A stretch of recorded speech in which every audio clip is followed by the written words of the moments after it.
আসসালামু আলাইকুম। অনলাইন সাহিত্য আড্ডায় এই মুহূর্তে আমাদের সাথে যারা যুক্ত হয়েছেন এবং যারা ফেসবুক লাইভে দেখছেন সবাইকে জানাচ্ছি সাদর সম্ভাষণ। এটি একটি সাহিত্য বিষয়ক অনুষ্ঠান। আমরা সাহিত্য বিষয়ে কথা বলবো এবং শুনবো। আমাদের সাথে যুক্ত হয়েছেন লেখক, কবি, সাহিত্যিক। আমরা তাদের কথা শুনবো, তাদের লেখক হয়ে ওঠা, কিভাবে লেখক হলেন, পাঠকের সাথে তাদের সম্পৃক্ততা ইত্যাদি ইত্যাদি বিষয়ে আমরা কথা শুনবো। এবং আমরা এখানে যারা যুক্ত হয়েছি আমাদের প্রত্যেকেরই পেশাগত পরিচয় আছে।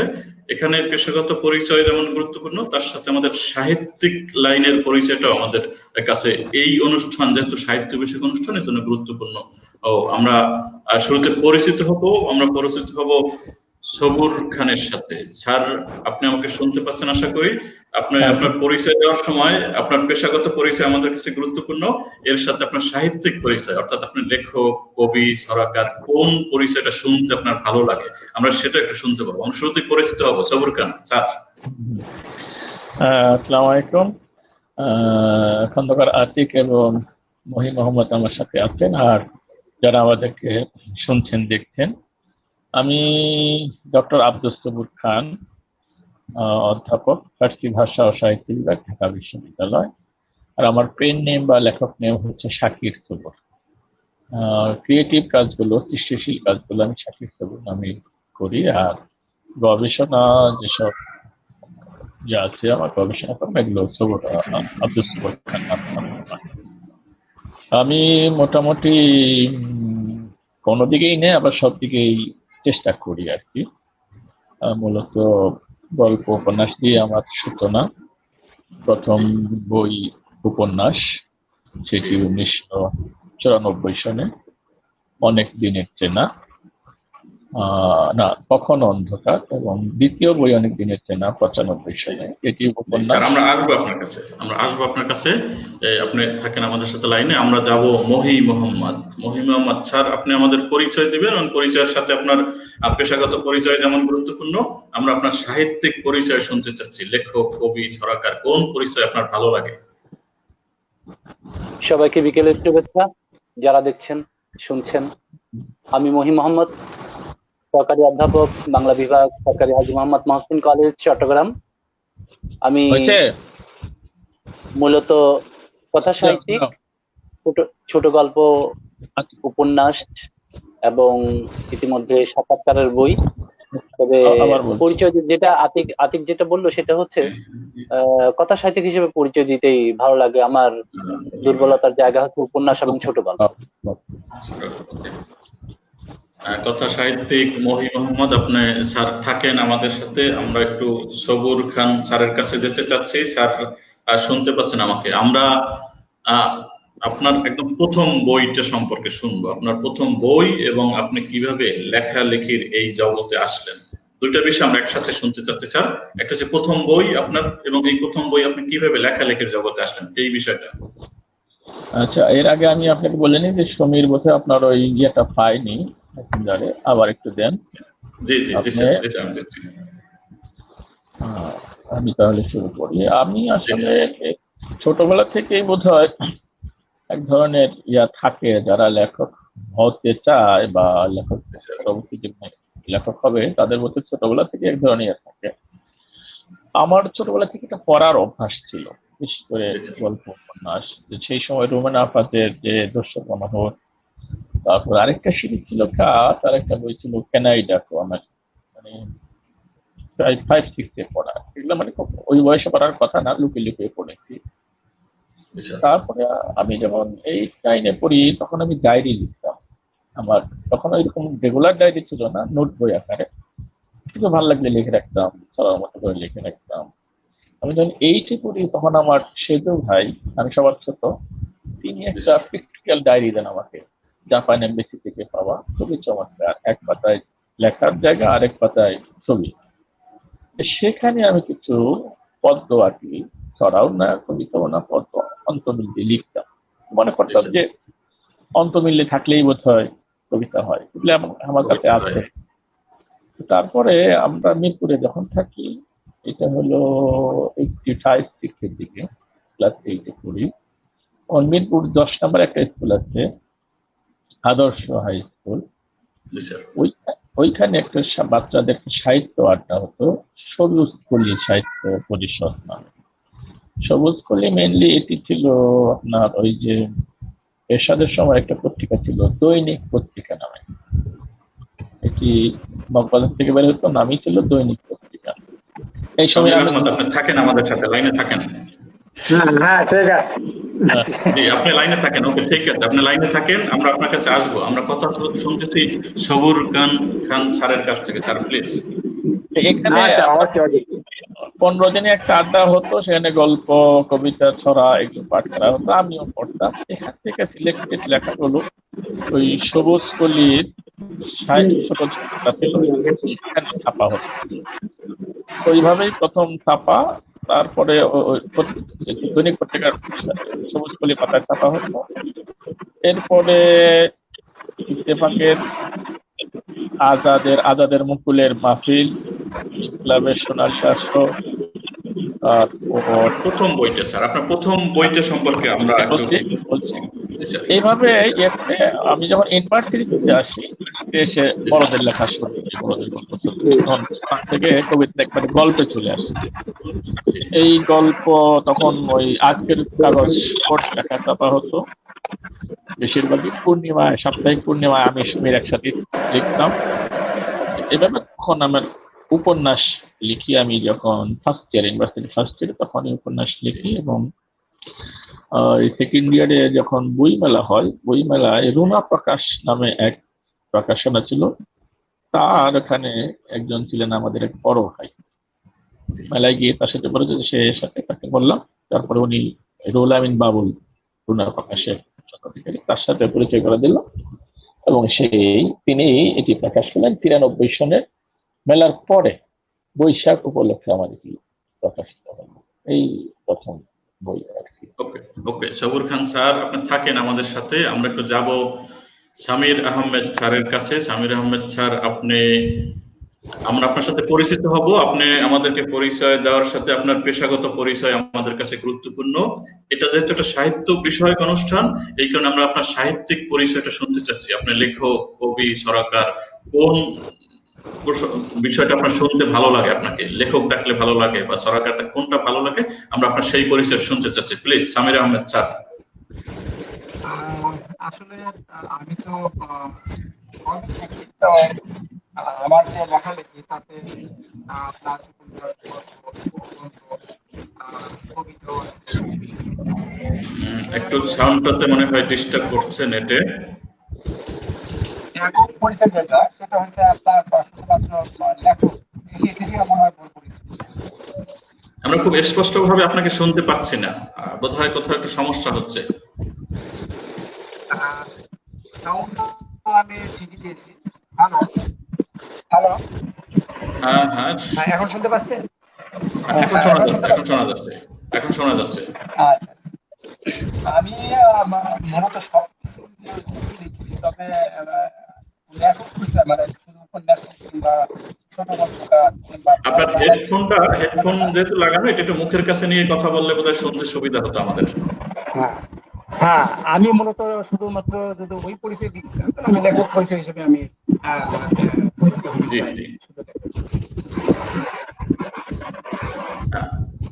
আপনার একটু সাউন্ডের সমস্যা হচ্ছে বোধহয়। আপনি যে হেডফোন লাগিয়েছেন কেন, ওই যে মুখের কাছে নিয়ে কথা বললে বোধহয় আমাদের এটা মুখের কাছে না, এই যে এইটা মুখের কাছে ছাড়া কি? হ্যাঁ ঠিক আছে, চলে এখন একটু ভালো শোনা যায়, বলেন, আমরা একটু দেখি। জি হ্যাঁ, আমি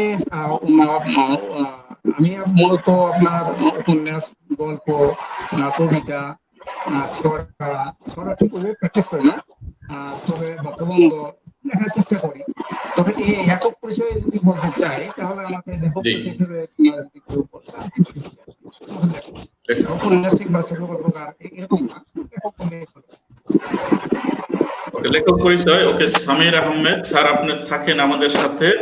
আমরা একটু চলে যাব মহি মোহাম্মদ স্যারের কাছে। স্যার, আমরা একটু শুনতে চাচ্ছি আপনার প্রথম বই, এবং প্রথম বই যেটা, এটা যদি আপনার হাতের কাছে থাকে তাহলে আমরা ছবি দেখবো যদি থাকে, আর আপনার লেখক হয়ে ওঠা, কিভাবে আপনি লেখক জগতে প্রবেশ করলেন, এই বিষয়টা মহি মোহাম্মদ স্যার প্লিজ। সমীরকে বলছি, তোমার মোবাইলটা করো, ভার্টিক্যাল করো, মোবাইলটা ভার্টিক্যাল করো, আর হেডফোনের যে স্পিকার সেটা মুখের কাছে নাও, তাহলেই হয়ে যাবে আমাদের মতো। মোবাইলটা ঘোরায় ভালো, ভার্টিক্যাল করো। জি জি, সেটা হলে ভালো হবে। ধন্যবাদ। না রেখে ভার্টিক্যাল করো। কথা শুনতে থাকি মহি মোহাম্মদ স্যার প্লিজ। আতিক ধন্যবাদ। আমি বড় হয়েছি চা বাগানে, এখানে চট্টগ্রামের ফটিকছড়িতে আসিয়া চা বাগান বলে একটা চা বাগান। আমার জন্ম ওই চা বাগানে, বেড়ে ওঠা চা বাগানে। তো আমি যখন ক্লাস 4-5-এ পড়ি, বুদ্ধি হয়েছে, বুঝতে শিখেছি, তখন চা বাগানে দুর্গাপূজার সময় যাত্রাপালা হতো। ওই যাত্রাপালা পরিচালনা করতেন আমার বাবা, পরিচালক ছিলেন আমার বাবা। তো এই যাত্রাপালা দেখে দেখে আমার ভিতরে এক ধরনের কাহিনী লেখার প্রতি এক ধরনের আবেগ ভর করে। তা আমি দিস্তা কাগজ নিয়ে, আমি যখন ক্লাস 7-এ পড়ি, আমার মনে আছে আমার আর এক বন্ধু টিপু সুলতান, আমরা একসঙ্গে বেড়ে উঠেছি চা বাগানে। তো আমরা দুজনে মিলে বিভিন্ন সংলাপ লিখতে চেষ্টা করতাম। তো তখন আমি বুঝি নাই যে আমাকে কখনো আসলে আমি পরিপূর্ণভাবে আমি লিখতে পারবো। তো আরো পরে যখন আমি 8-9-এ উঠলাম, তখন আমার রহস্য পত্রিকার সঙ্গে সংযোগ ঘটে। চা বাগানে তো এমনিতে বইপত্র পাওয়া যেত না, ওখানে কমিউনিকেশন এবং যাতায়াতের অনেক সমস্যা ছিল, অনেক দূরে ছিল চট্টগ্রাম শহর থেকে চা বাগানের দূরত্ব প্রায় 50 কিলোমিটার। কিন্তু ওই সময়ে, অর্থাৎ আমি বলছি এটা 75 থেকে 80-র কথা, হ্যাঁ, তারপরে আর যখন আমি 85 পরে যখন রহস্য পত্রিকা আমার হাতে আসলো, রহস্য পত্রিকা দেখে আমার ভিতরে প্রচন্ড মানে লেখার একটা আগ্রহ তৈরি হলো, যে আমার তো এই ধরনের দুর্দান্ত শৈশব আছে, আমার অনেক ঘটনা আছে যেগুলো আমি লিখতে পারি। কিন্তু দুর্ভাগ্য বিষয় যে আমি গদ্য লিখি নাই। আমি 90 সাল পার হওয়ার পর, অর্থাৎ এসএসসির পরে আমি কবিতা লিখতে শুরু করি। আমি কবিতা লিখে, আমার কবিতার প্রথম কবিতা ঢাকার একটা পত্রিকাটার নাম আমার মনে আছে, ওঠো জাগো। ওঠো জাগো, হ্যাঁ, পত্রিকাটার নাম ওঠো জাগো। তো পত্রিকার সম্পাদক দিয়েছিলেন আমার ঠিক মনে নাই, তবে মার্শাল, তার নামের আগে একটা মার্শাল শব্দ ছিল। তো আমি ওঠো জাগো, তো আমি ওই সময় চা বাগান থেকে কবিতা পোস্ট করি ঢাকার ওই পত্রিকার ঠিকানায়। তো অনেকদিন পরে দেখি যে আমার নামে একটা পোস্ট অফিসে একটা পত্রিকা এসছে, এবং আমি উল্টে দেখলাম যে আমার কবিতা। তো ওই চা বাগানে বড় হওয়া অবস্থায় আমার অনুভূতি যে কেমন হলো সেটা বোঝাবার মানে ভাষা এখন আর আমি খুঁজে পাচ্ছি না। তো অনুভূতিটা খুব ভালো ছিল।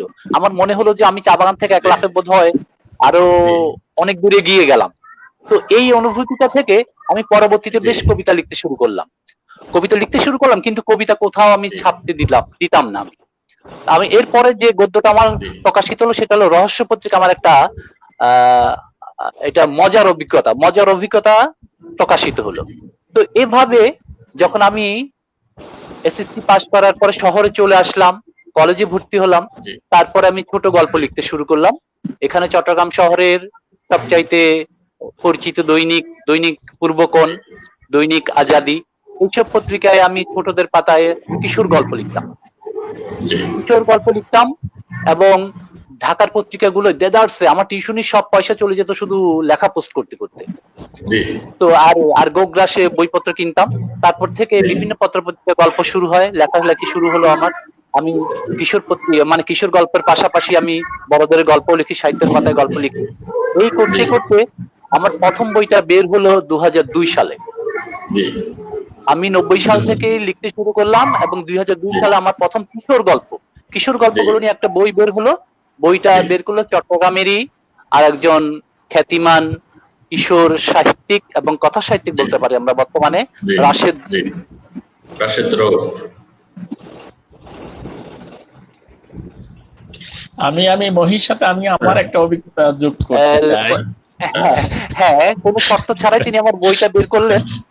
জি, আপনার হাতে বইটা থাকলে আমরা একটু বইটা দেখতে চাচ্ছি। আমি বইটা এই মুহূর্তে আমার কাছে দেখতে পাচ্ছি। আমি এনে দেখাবো। সমস্যা নাই। হ্যাঁ, তো ওই বইটা ছিল কিশোর গল্প, 2002 সালে আমার প্রথম বই বের হলো, এই আর কি প্রথম বইয়ের গল্প। জি, আমরা একটু সবুর খান স্যার আপনার সম্পর্কে কি বলতে চান আমরা একটু শুনি। Sabur Khan sir please. মহির সাথে আমি একটু আমি আমার প্রথম বইটা পেয়েছি। Very good, very good. সামনে আছে, হ্যাঁ, এই হচ্ছে অন্তর ভেজা আকাশ। আরেকটু ক্লোজ করে দেখান। খুবই চমৎকার প্রচ্ছদ এবং কিশোর গল্প না? কিশোর গল্প, কিশোর গল্প, ভেরি গুড। হ্যাঁ, কিশোর গল্প, অন্তর ভেজা আকাশ। অন্তর ভেজা আকাশ, এটা হচ্ছে আমার প্রথম বই। হ্যাঁ, ভেরি গুড। ওকে, অন্তর ভেজা নয়, এটা অন্তর ভেজা। হ্যাঁ, ওকে, আমরা একটু এই প্রসঙ্গে একটু সবুর খান স্যার বলতে চাচ্ছেন, আমি একটু শুনি সবুর খান স্যারের কাছে। স্যার বলেন মহি মোহাম্মদ সম্পর্কে আপনি কি বলতে চাচ্ছেন? মহি যেটা বলছিলেন না, ওই যে টিউশনি করতো আর সব টাকা শেষ হয়ে যেত এই কবিতা বা লেখা পোস্ট করতে করতে, সেম অভিজ্ঞতা আমাদের। তো ঢাকায় লেখা পোস্ট করতাম না, আমরা সরাসরি চলে যেতাম। ওই যে 80-র দশকে যেসব লেখা যেত সেগুলা আমার ওই আসর থেকেই নিয়ে যেত। ওই আসরটা পরিচালনা করতে পাতাটা দেখতো নকিব ভাই নামে একজন ভদ্রলোক, আর ভালো নাম কি আমি জানি না এখন। উনি নিয়ে যেত, উনি ছাপতো। আর এরপরে বড়দের লেখা যখন শুরু করলাম 90-র দশকে এসে, তখন আমরা ওই সরাসরি অফিসে গিয়ে দিয়ে আসতাম। সমীরও যেত, আমি আর সমীর একই হলে ছিলাম, এসএম হলে।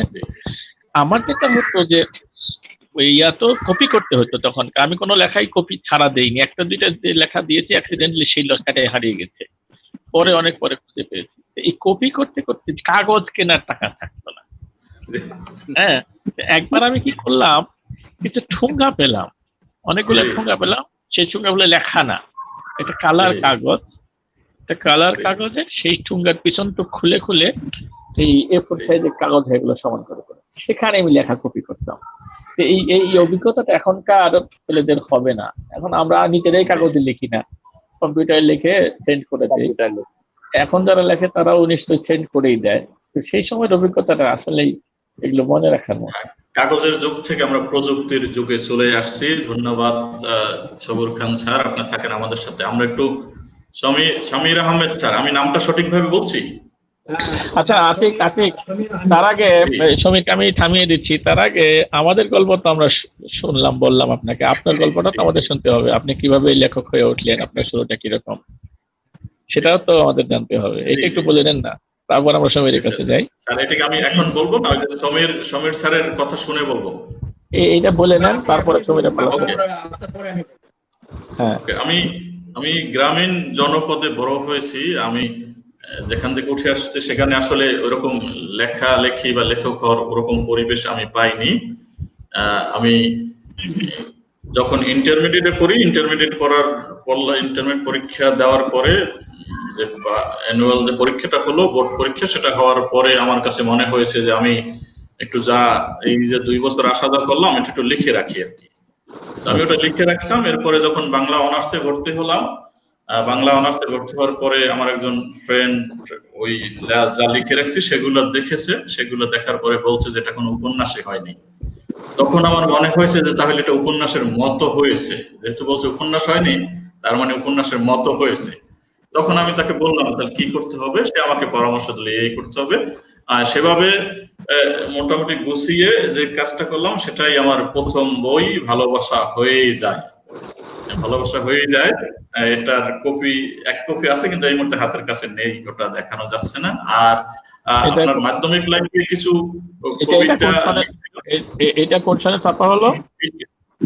এটা হয়েছে আপনার আমার 97 ইন্টারমিডিয়েট, এই ঘটনা হয়েছে 98-এ, এবং 98-এর শেষের দিকে আমার প্রথম বই বের হয়েছে। 98-এর প্রথম দিকে যখন আমি অনার্স ফার্স্ট ইয়ারে পড়ি তখন আমার প্রথম বই বের হয়েছিল।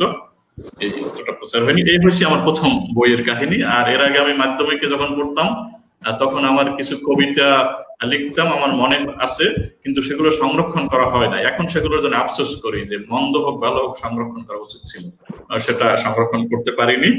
যাই হোক, ধন্যবাদ। এই হলো আমার প্রথম বইয়ের অভিজ্ঞতা। আমরা একটু চলে যাব সমীর আহমেদ স্যারের কাছে। স্যার, আপনার প্রথম বই সম্পর্কে আমরা একটু শুনবো। আর আমি আপনার নামটা সমীর আহমেদ, আমি নামটা সঠিকভাবে বলছি? হ্যাঁ, ঠিক আছে, আমার নাম ঠিক আছে। ওকে, ঠিক আছে, আমরা প্রথম বই সম্পর্কে শুনবো। হ্যাঁ, তার আগে আমি আমার লেখালেখি জীবনে প্রবেশ করার কিছু কথা আমি বলতে চাই। সেটা হচ্ছে আমি স্বাধীনভাবে বেড়ে উঠছে ছোটবেলা থেকে।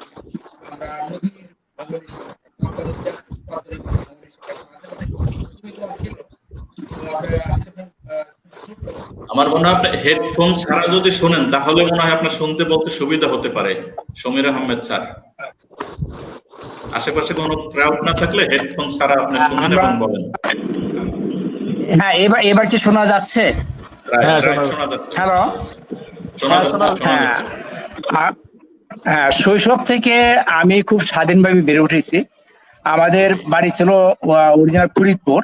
তো পদ্মার ভাঙনের শিকার হয়ে আমরা, এবং আমরা সর্বস্ব হারিয়ে ফেলি। তখন আমরা শৈশব কাটে বিভিন্ন চরে চরে যে নদী মানে জেগে উঠবে আমাদের বাড়ি, আমাদের যে জায়গায় জমি ছিল সেই জমিগুলো আবার জেগে উঠবে, আবার আমরা সেখানে গিয়ে বসতি করবো, সবাই একসাথে থাকবো, এরকম চিন্তা থেকে আমাদের যে মা ছিলেন, ভাই, বড় ভাই ছিলেন, এরা চিন্তা করতেন যে আমরা এই আমাদের জমির কাছাকাছি থাকবো, কোথাও চর কিংবা ওই আশেপাশে যে জায়গা ছিল সেখানে আমরা থাকি। তাই এই চরের সাথে নদীর সাথে আমার একটা দারুণ সখ্য গড়ে ওঠে। তো এখানে বেড়ে ওঠার পর এই চরে থাকার সময় আমাদের এক দাদি ছিলেন, বুড়ো দাদি, উনি চমৎকার গল্প বলতে পারতেন, রূপকথার গল্প। আমরা রাতে তার কাছে ঘুমাতাম এবং তার কাছে গল্প শুনতাম। এই গানের গল্প, গল্পের মধ্যে যে গানগুলি থাকে এত সুন্দর করে তিনি সুর দিতেন আমাদের, মানে আমরা সারা জেগে তার গল্প, তার মাঝে মাঝে বলতাম যে আপনি, উনি ঘুমিয়ে যেতেন, আমরা তাকে ধাক্কা দিতাম যে আপনি বলেন তো কোথায়, এটার পর শেষ কোথায়। উনি বলতেন, মাঝে মাঝে শেষ ক্লান্ত হয়ে গেলে বলতেন আগামীকাল বলবো। আমরা আগামীকাল আবার তার কাছে ওই গল্প শোনার জন্য আবার সন্ধ্যা হতে না হতে তার কাছে চলে যেতাম।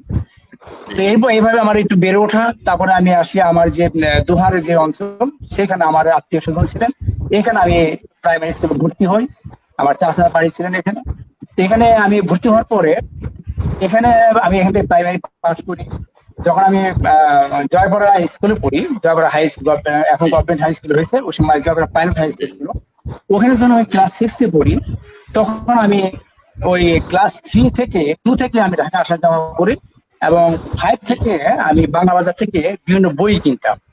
তো বই কিনে মোটামুটি রবীন্দ্রনাথের বই, বই, শামসুর রহমানের বই, এবং ওই সময় ফাল্গুনী, নিরঞ্জন মুখোপাধ্যায়, এদের বই আমি পড়তাম, শরৎচন্দ্র চট্টোপাধ্যায়ের বই, কাজী নজরুল ইসলামের বই, এদের বই নিয়ে পড়ার পর আমার এক সময় মনে হইতো কি আমি কি লেখক হইতে পারবো।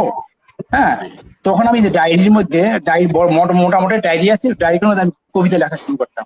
আমি যখন 6-এ পড়ি তখন মনে আছে কাজী নজরুল ইসলামের যে কবিতার বই, সেই কবিতার বই আমি কিনে আমি পড়ি, এবং বিদ্রোহী কবিতা পাঠ করে আমার মধ্যে এত উত্তেজনা হয় যে ওই আলোকে ঠিক আমি একটা বিশাল কবিতা লিখে দিই। তারপর আমার মনে হয় যে আমি লেখক হয়ে যাবো। এগুলো আমি কখনো দেখাতাম না।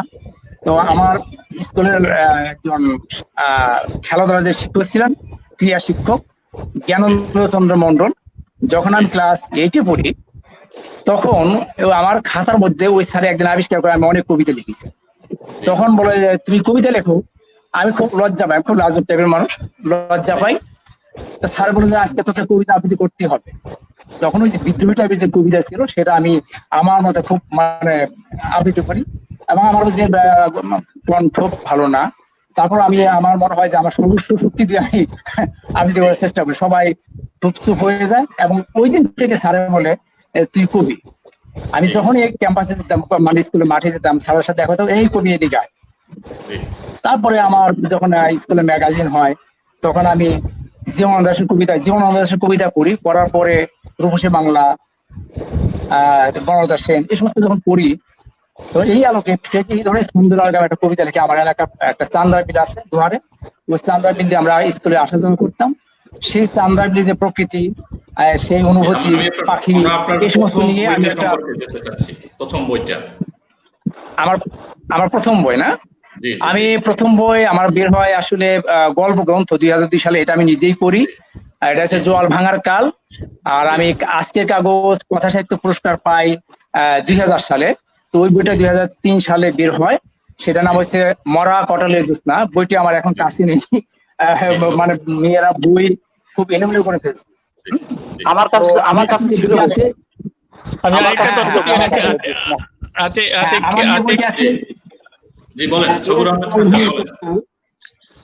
আমি সমীর সম্পর্কে আরেকটি তথ্য দিয়ে রাখি। আজকের কাগজ ওরা 2000 সনে প্রথম পুরস্কার ঘোষণা করে। ওদের শর্ত ছিল, তখন ওদের তরুণ লেখক পুরস্কার ছিল, শর্ত ছিল যে যার এখনো কোনো বই বের হয়নি এরকম গল্প এবং উপন্যাসের পাণ্ডুলিপি দিতে হবে। তো অনেকেই জমা দেয়, সমীর উপন্যাসের পাণ্ডুলিপি জমা দেয়, তারপর আপনার প্রশান্ত মৃধা ও গল্পের পাণ্ডুলিপি জমা দেয়, অনেকেই দেয়।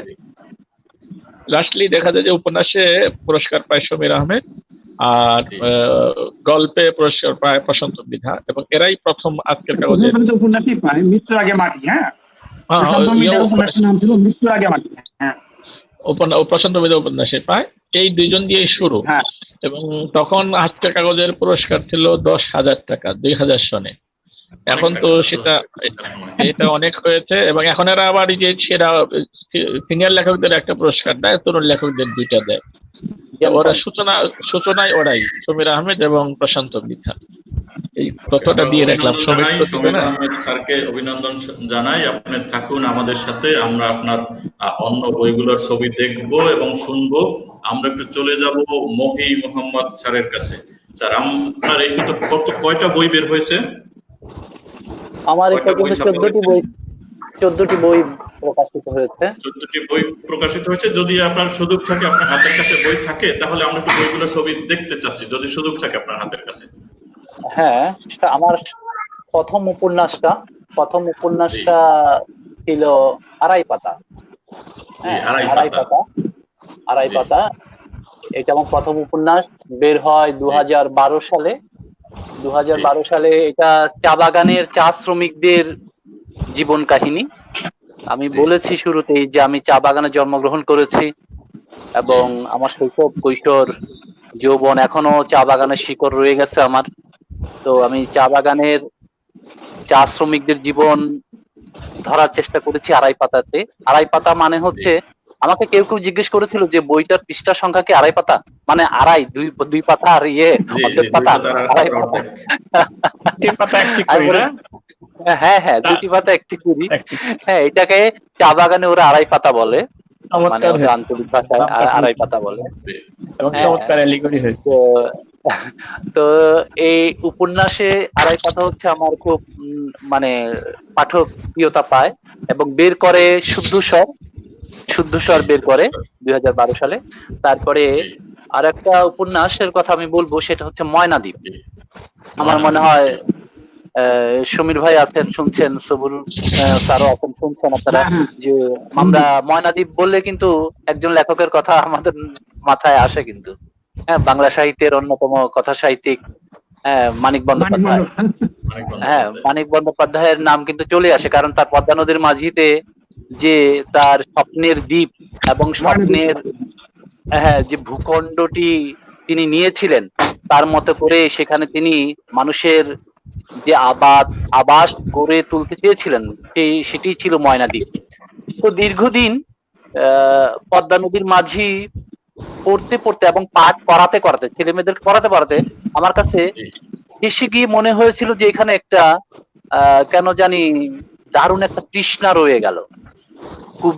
কুবেরকে যে হোসেন মিয়া ময়নাদ্বীপে পাঠিয়ে দিচ্ছে, এবং শেষে ডায়লগ দিচ্ছে কপিলা, আমারে লগে নিবা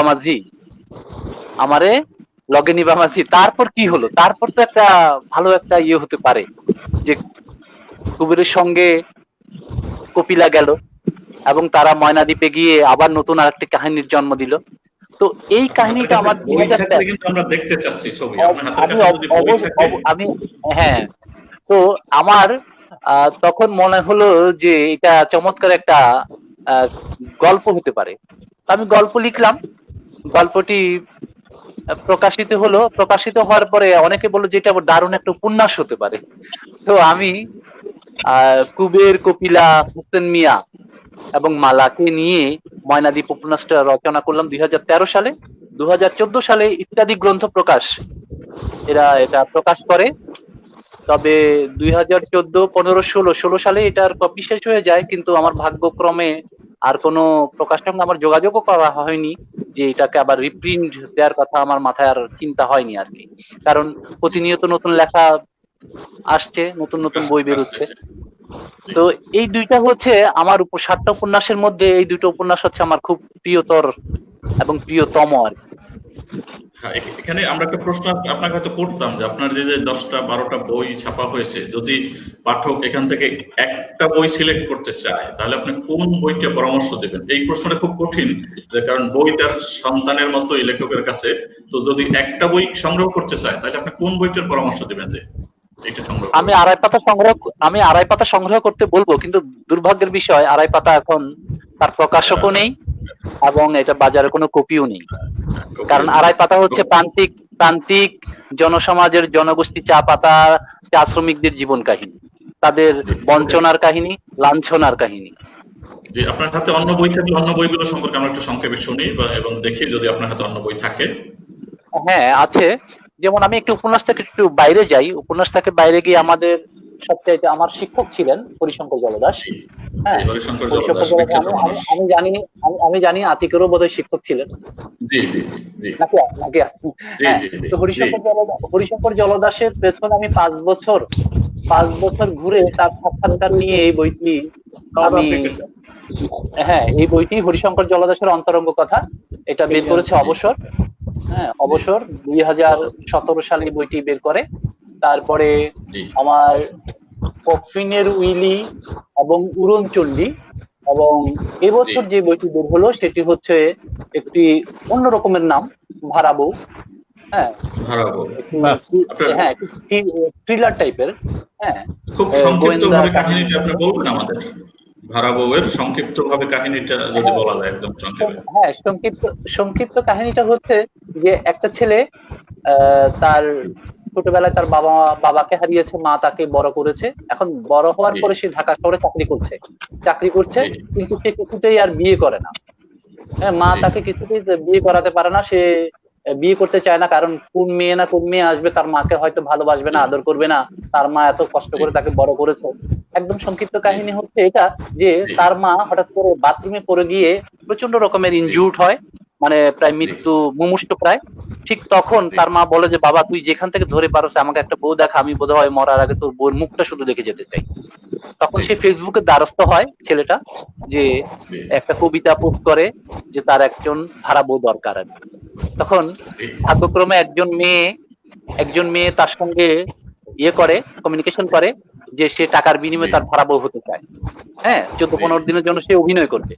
এখন 14-15 দিনের জন্য ওই মেয়েটা অভিনয় করতে যায়, কিন্তু ওই মেয়েটাকে আমাদের নায়ক, মানে যে নায়কের সঙ্গে সে যায়, নায়ক মনে করে যে তার সত্যি বোধহয় একটা মানে টাকার বিনিময়ে অভিনয় করা একটা মেয়ে, যে টাকা নিয়েই মানে জীবন চালায়, এই টাইপের মনে করেছিল। কিন্তু আসলে ওই মেয়েটি ছিল পুলিশের একজন গোয়েন্দা ইন্সপেক্টর। কারণ আমাদের সেই নায়ক ছিল একজন খুনের আসামি। কাহিনী জটিলতা এখানে তাকায় যায়, এবং এই কাহিনী মনে হয় রহস্যজনক কাহিনী। এটাই হচ্ছে আসলে ভাড়া বউ। শেষে গিয়ে বোঝা যায় আসলে ভাড়া বউ কি জিনিস।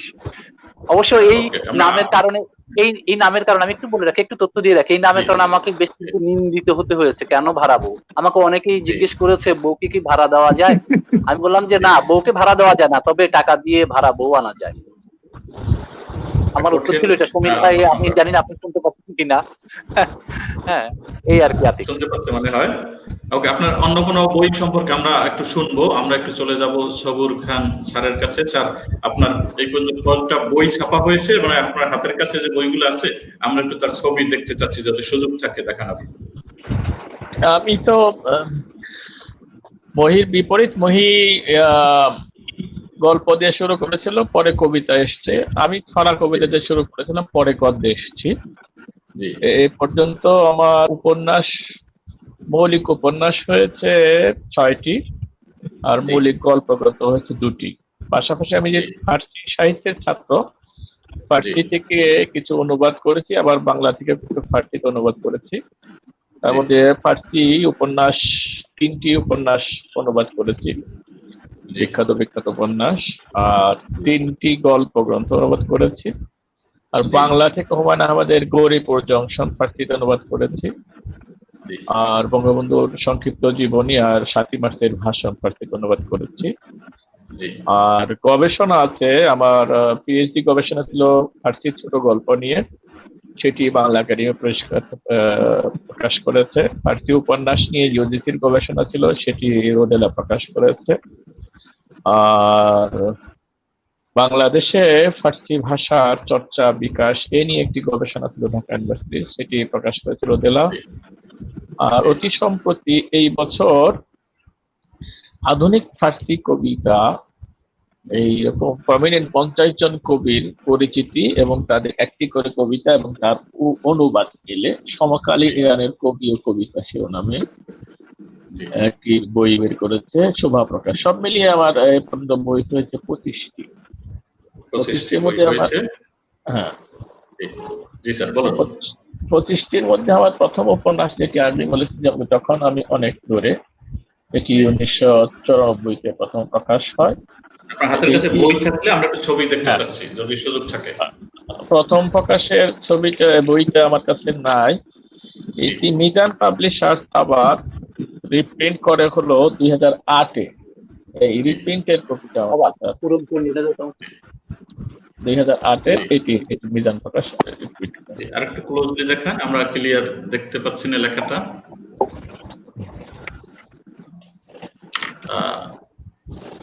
যখন আমি অনেক দূরে, এখন দেখা যাচ্ছে যখন আমি অনেক দূরে। ওকে ঠিক আছে স্যার, পরের বই দেখা যাচ্ছে। দ্বিতীয় বই, দ্বিতীয় বই 1994-তে প্রকাশিত হয়, এটি প্রকাশ করে পানকৌড়ি প্রকাশনী। এর প্রথম কপিটা আমার আছে 1995-তে। এটি হলো দ্বিতীয় উপন্যাস। এই উপন্যাসটার লোকেশন চট্টগ্রাম, মহিকে বলে রাখি। এই উপন্যাসটা হচ্ছে চট্টগ্রাম। নায়ক অনেকটা কিশোর বয়সী, অর্থাৎ সে এসএসসি পরীক্ষা দিয়ে ওই ফাঁকে তার মার সাথে চট্টগ্রামে বেড়াতে যায়, তার মামার বাসা। ওই বেড়ানোর গল্পগুলোই গল্প। সেখানে টাইগার পাস আছে, বাটালি হিল আছে, পতেঙ্গা আছে এই লোকেশনে। এটি পাঠক বই এবং এই বইটার ভূমিকা লেখেন হুমায়ুন আহমেদ। হুমায়ুন আহমেদ। তারপর থেকে অনেকদিন আমার বই নাই, লেখালেখি আছে, বই নাই। 2005-এ এসে আমার প্রথম গল্প গ্রন্থ প্রকাশিত হয়, যখন আমি এই কখনো অন্ধকার এটি প্রকাশ করে ঝিঙে ফুল। দেখি আছে কিনা দেখাতে পারি, দেখেন যদি থাকে তাহলে আমাকে দেখি স্যার।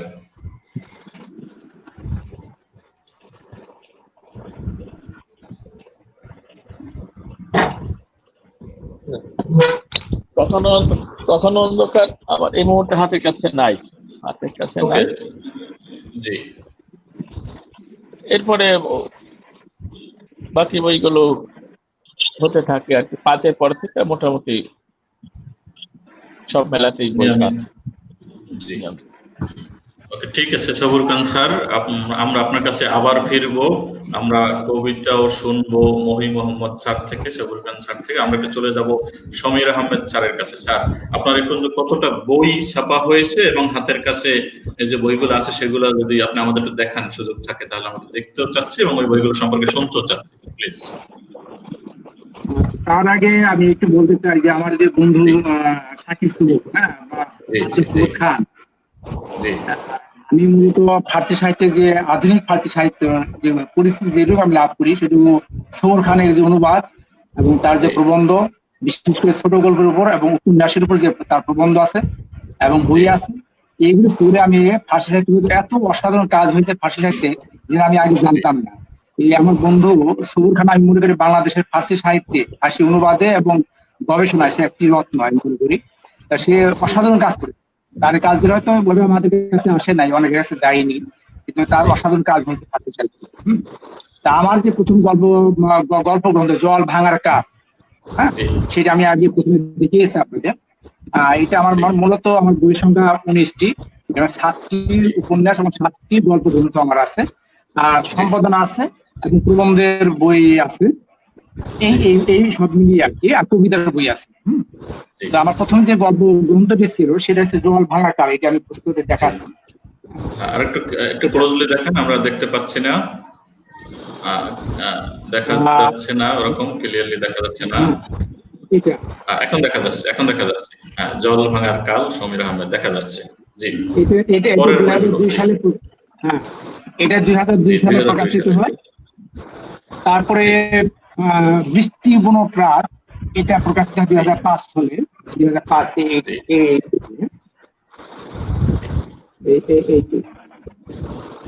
আর এরপরে কবি কিংবা অকবি, এর গল্প গ্রন্থ সব। জি,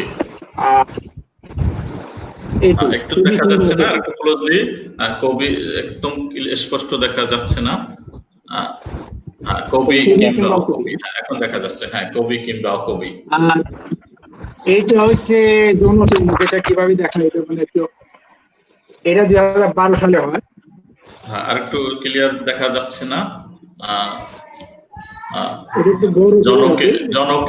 জনকের মুখ খুব, হ্যাঁ এখন দেখা যাচ্ছে। জি, জনকের মুখ হয়তো জাতির নিয়ে লেখা বোধ হয়। জি জি,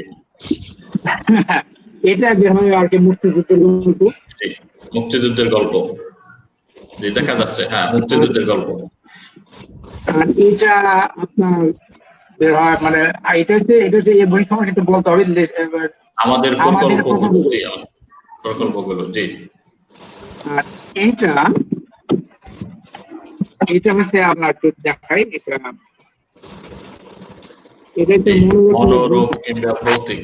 জি, মনোরোগ কিংবা ভৌতিক। এই দুটি গল্প কথার সময় আমি শেষের দুটি সময় বলতে চাই যে বাংলা সাহিত্যে মাঝখানে অনেকদিন প্রমিত ভাষা এবং আপনার লোকাল ল্যাঙ্গুয়েজ, আঞ্চলিক ভাষা নিয়ে খুব তর্ক বিতর্ক হচ্ছিল।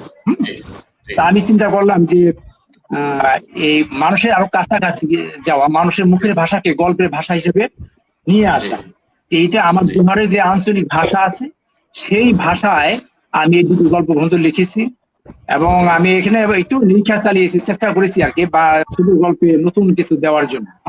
আর সবগুলিও যে অন্যগুলিও আছে যে চেষ্টা করেছি, কিন্তু এখানে আমি একটু গল্পকে অন্যভাবে দেখার চেষ্টা করেছি, এবং এখানে প্রত্যেকটি ক্যারেক্টার তার গল্প বলে। এখানে লেখক কোনো না, মানে বর্ণনাকারী না, একজন ক্যারেক্টারই এটা বর্ণনা করছে তার ভাষায়।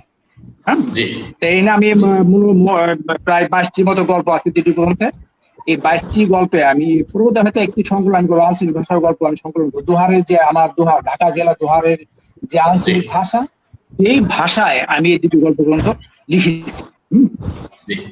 তো এখানে মানে আমার প্রান্তিক জনপদ, প্রান্তিক যে মানুষ আছে তাদের চাওয়া পাওয়া, এবং আমাদের রাজনীতি, আমাদের সমাজে কদর্য যে রাজনীতি আছে, এই রাজনীতির যে অন্ধকার দিকগুলো, আমি সেগুলো এই গল্প এবং আমাদের যে মৌলবাদী বা জঙ্গিবাদের যে উত্থান, তাদের যে ধ্বংসাত্মক কাজ, হ্যাঁ, এই সব কিছু অমানবিক কাজ, আমি এই সমস্ত বিষয়গুলো এই গল্প গ্রন্থে তুলে ধরার চেষ্টা করেছি। ওকে, সমীর আহমেদ, আমরা যদি আপনার কাছে বলি যে আপনার অনেকগুলো বই, সেখান থেকে পাঠক যদি একটা বই সংগ্রহ করতে চায়, তাহলে আপনি কোন বইটা সংগ্রহ করার পরামর্শ দেবেন? এটা একজন লেখকের জন্য কঠিন প্রশ্ন, কারণ সবগুলো বই তার সন্তানের মতো। তো এটাই আমার, হ্যাঁ, তাই এটা আপনার শেষের কথাই আমি বলি যে প্রতিটি বই আমার কাছে সন্তানের মতো। ঠিক, আমার 7টি উপন্যাসও আছে আর প্রবন্ধ আছে। তো আমি ঠিক এই মুহূর্তে ঠিক বলতে পারবো না যে কোন গ্রন্থটি আমি দেওয়া উচিত।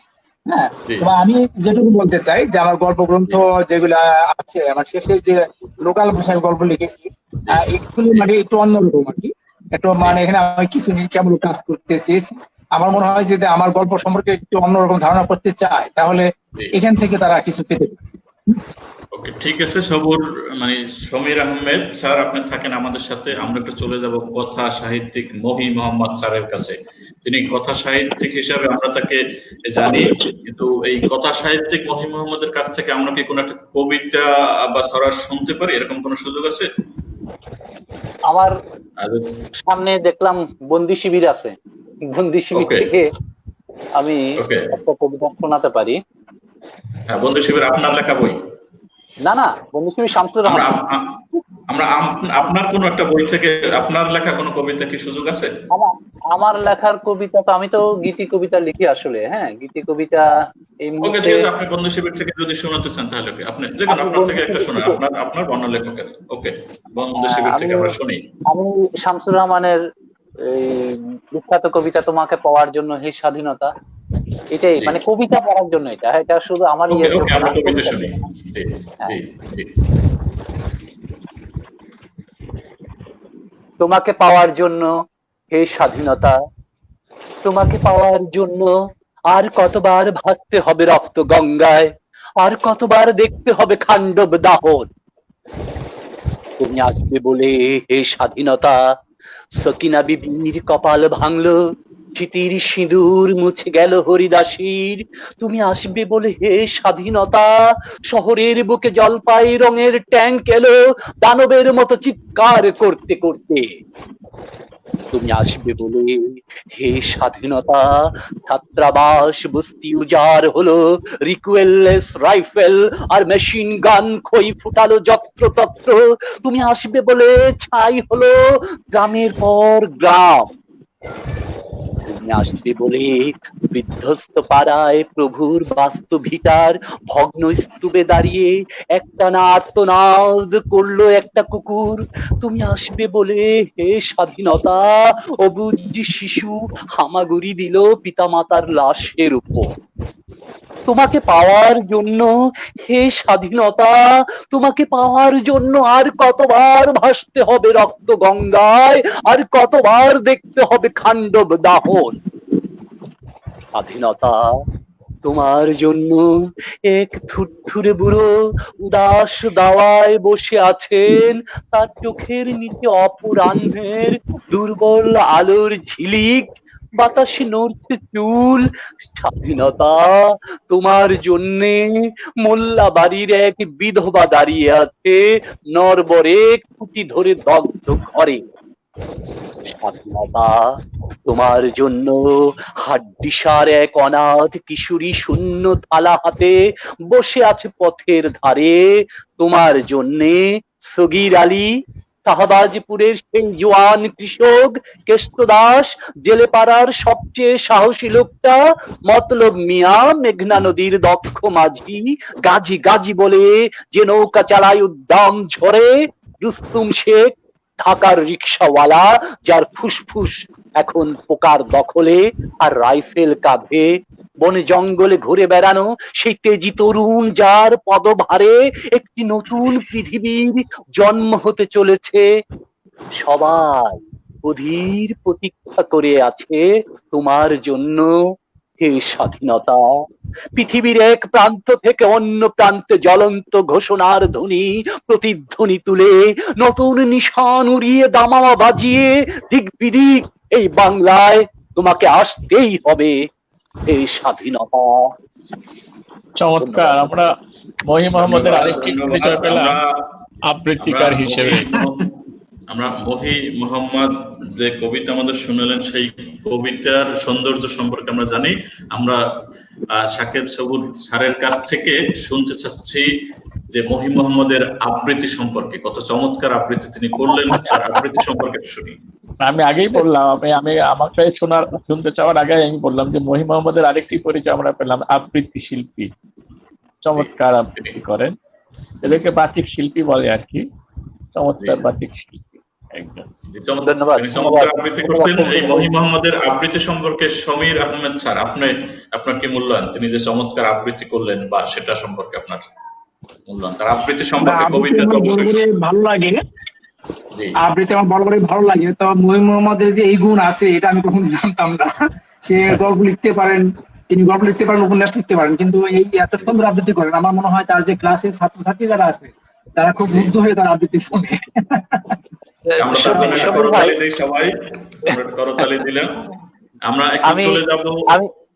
আমি একটা তথ্য জানাতে চাচ্ছি, মানে এগুলো আসলে চেপে রাখা তথ্য আর কি। আমি কিন্তু বাংলাদেশ টেলিভিশনের অ্যানালিস্টেড গীতিকার। আমি গান সুর করি এবং নিজে টুকটাক একটু একটু গাই আর কি।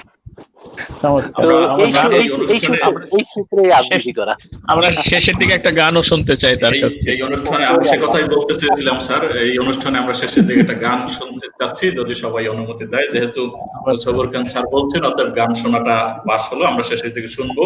আমরা চলে যাব সবুর খান স্যারের কাছে। স্যার, আমরা আপনার কাছ থেকে কোনো কবিতা শুনতে পারি? আপনার নিজের কবিতা হোক অথবা অন্য কোনো কবিতা। আমি যে আমার সর্বশেষ প্রকাশিত যে বইটি সমকালীন ইরানের কবি ও কবিতা, যেটি এবারে মেলায় বের হয়েছে,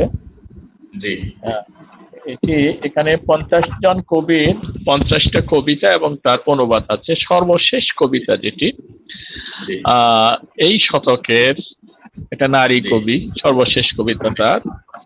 তিনি জি মারাও গেছেন, অল্প বয়স হয়েছিল, মাত্র 33 বছর বয়স পেয়েছিলেন। জি তার একটা কবিতা অনুবাদ আর কি আমি জি আপনাদের শোনাতে পারি। ওর নাম হচ্ছে জি, নাজমে আমরা জারেই।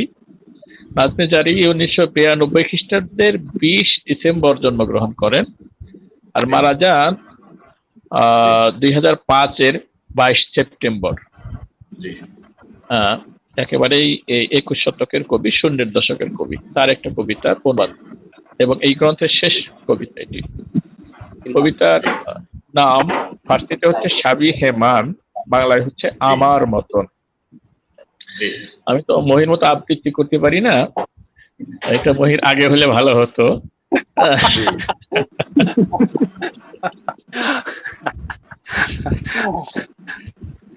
আমার মতন। জি আমি ক্লান্ত, তুমিও কি ক্লান্ত আমার মতন? পরাজিত এক কবি, একাকী আমার মতন। এমনকি আমি স্বয়ং শুনেছি এই বয়সদের কাছে, শহরে একজন গেছে পাওয়া আমার মতন। আজকে মানুষের সাথে হৃদয় জড়িও না, যে হবে এই রকম তোমার দিনকাল আগামী আমার মতো। হে সহকাছি, কে ওঠো তোমার দহন্ত সুস্পষ্ট, একদিন চলে যাবে এখান দিয়েই আমার মতো। তোমার কবিতার ধরনে বোঝা যাচ্ছে তোমার অন্তরও মানুষের মতো, অথবা আমার মতো। আমি বেঁচে আছি, গুজবে দিও না কান, শহরে কাউকে হত্যা করা হয়েছে আমার মতো। চমৎকার, ধন্যবাদ। আমরা এই আবৃত্তি সম্পর্কে আমরা মূল্যায়ন শুনবো মহি মোহাম্মদ স্যার থেকে। মহি মোহাম্মদ স্যার সবুর ভাই, মানে সবুর স্যার যতটা বলেছিলেন যে মহি মোহাম্মদের আগে হলে ভালো হতো, আমার মনে হয় ওই ভয় নাই। তারও মানে বেশ কণ্ঠ দরাজ এবং বিষয়ের গভীরতা তো আছেই, সেই সঙ্গে কণ্ঠের যে মাধুর্য সেটা আবেগ একটু কম, কিন্তু তাতেও মানে আমাদের ক্ষতি হয় নাই, আমাদের ভিতরে কিন্তু ঠিকই লেগেছে। কিন্তু আবৃত্তিতে অভ্যস্ত না, অভ্যস্ত না, অভ্যস্ত যে সবাই হবে এমন কোনো কথা নয়। আমি হয়তো ক্লাসে কবিতা পড়াতে পড়াতে আমার এটা অভ্যাস হয়ে গেছে। আমি কিন্তু একেবারে যে শিখেছি তা নয়, আমি ক্লাসে কবিতা পড়াতে মানে কবিতার ক্লাস নিতে নিতে আমার অভ্যাস হয়ে গেছে, এটা অভ্যাস। হ্যাঁ, মানে এটা প্রথম অনুশীলন। আমিও পড়াই এবং আমি দাবি করি যে ফার্সি ভালো আবৃত্তি করতে পারি, ফার্সি কবিতা, কিন্তু বাংলা অতটা পারি। আমরা একটু সমীর আহমেদ থেকে আমরা মূল্যায়নটা শুনে আমরা সবুর খান স্যারের কাছ থেকে ফার্সির একটা দুইটা লাইন শুনবো। আমরা যদিও নাও বুঝি, একটা দুইটা লাইন আমরা শুনবো। আমরা একটু আগে এই আবৃত্তির মূল্যায়নটা শুনি সমীর আহমেদ স্যারের কাছ থেকে। না, সবুর খানের আবৃত্তি আমার আগেও শুনেছি, ভালো লাগে। ও চমৎকার বক্তৃতা দিতে পারে এবং গুছিয়ে কথা বলতে পারে, এটা আমাকে খুব মুগ্ধ করে। এবং কবিতাও আমি আবৃত্তি শুনেছি এর আগে, চমৎকার সে আবৃত্তি করতে পারে। তার সে নিজে গানও লেখে, তার গানও কোনো সিনেমায় অন্তর্ভুক্ত হওয়ার কথা ছিল, তো সেটা আর হয়নি ওটা সিনেমাটা। সে চমৎকার আবৃত্তি করে, আমি শুনি। আমার বন্ধু তো মাঝে মাঝে যখন যাই ক্যাম্পাসে মাঝে মাঝে শুনি। ওকে, ধন্যবাদ সবুর খান স্যার। আমরা আপনার থেকে ফার্সি একটা দুইটা লাইন পরে শুনবো। আমরা একটু সমীর আহমেদ স্যারের কাছে যাব। আমরা আপনার কাছ থেকে কোনো কবিতা বা ছড়া এরকম কিছু শুনতে পারি? আপনার নিজের লেখা হতে পারে, অন্য কারো লেখা হতে পারে। নিজের লেখা হলে ভালো হয়। সমীর কিন্তু ভালো কবিতা লেখে, ওর কাছ থেকে কবিতা শুনতে পারি আমরা। আপনার লেখা কবিতাই শুনতে চাচ্ছি। আচ্ছা, আমি আমার দুইটি বই প্রকাশিত হয়েছে। প্রথম গ্রন্থ ছিল কবিতার বই, সেটা হচ্ছে কবিতা আর কি, অন্ধকার হয়ে আছে। এবং 2018 সালে বের হয় পাখি পর্ব। এখানে পাখি পর্ব যে বইটা আমি কাভার দেখাচ্ছি আপনাদের, সেটা হচ্ছে এইরকম কাভার আর কি। একটু দেখা যাচ্ছে না, একটু ক্লিয়ার দেখা যাচ্ছে না, আমরা আর একটু দেখি। এটা হচ্ছে পাখি পর্ব সমীর আহমেদ। পাখি পর্ব, এখানে 112টি কবিতা আছে এবং কোন কবিতা শিরোনাম নাই, সব মিলিয়ে আর পাখি পর্ব কি। তা আমি এখানে 89 সংখ্যক যে কবিতাটি আছে, আমি কিন্তু আবৃত্তি করতে পারি না, আমার কণ্ঠ স্বর কিন্তু একেবারেই খারাপ। আমার ইচ্ছা ছিল যে আমি বড় শিল্পী হবো, গান গাবো, কিন্তু কণ্ঠ না ধারে কিছুই পারছি না। আমি তো অনেক সিনিয়র আর কি। আর বাসায় যে গান গাই তাতে মেয়েরা খুব বিরক্ত হয়।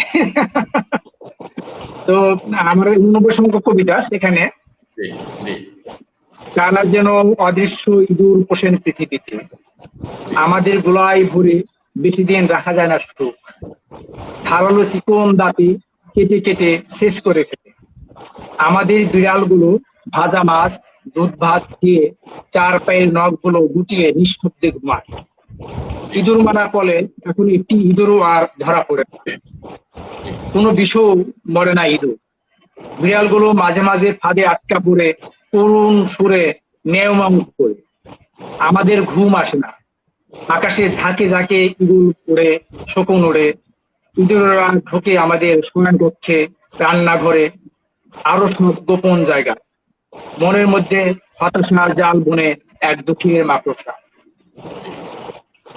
এই কবিতা প্রসঙ্গে বলি যে আমার এখানে যে 112টি কবিতা আছে, প্রত্যেকটি কবিতাই মানে কোনো না কোনো পাখি আছে। হ্যাঁ, কোনো পাখি এখানে আছে, আমি হয়তো ভালো আবৃত্তি করতে পারিনি বা সম্ভাবনা আমার দ্বারা। আমরা আপনার আবৃত্তি সম্পর্কে মূল্যায়ন শুনি মহি মোহাম্মদ স্যার থেকে, সমীর আহমেদের আবৃত্তি সম্পর্কে মূল্যায়ন। আবৃত্তি এখন কবি যখন তার কবিতা আবৃত্তি করেন, হ্যাঁ, তখন তো কবি তো নিজেই বিষয়গুলো বোঝেন। আমার মনে হয় একজন আবৃত্তিকারের গলায় এক ধরনের শিল্প কাজ করে, আর যখন কবি যখন তার শিল্প তার বিষয়কে উপস্থাপন করেন, পাঠক আসলে শ্রোতা আসলে যারা শ্রোতা আছে, যারা দর্শক আছে, তারা ঠিকই আসলে বুঝতে পারেন যে আসলে শিল্পটা কোথায় আর আবেগটা আসলে কোথায়। হ্যাঁ, তো আমার মনে হয় সমস্যা হয় না। একজন হচ্ছে বাচিক শিল্পী, আরেকজন হচ্ছে কবি স্বয়ং। তো কবির কণ্ঠে শোনাটা এটাও এটা এটা এটা এটা এটা অমূল্য, এটা অমূল্য। কবির কণ্ঠে শোনা এটা একটা অমূল্য, অবশ্যই এই সুযোগ খুব কম পাঠক পেয়ে থাকে, আমরা এই সুযোগটা পেয়েছি। আমরা সমীর আহমেদের এই আবৃত্তি সম্পর্কে একটু সংক্ষিপ্ত মূল্যায়ন শুনবো সবুর খান স্যারের কাছ থেকে।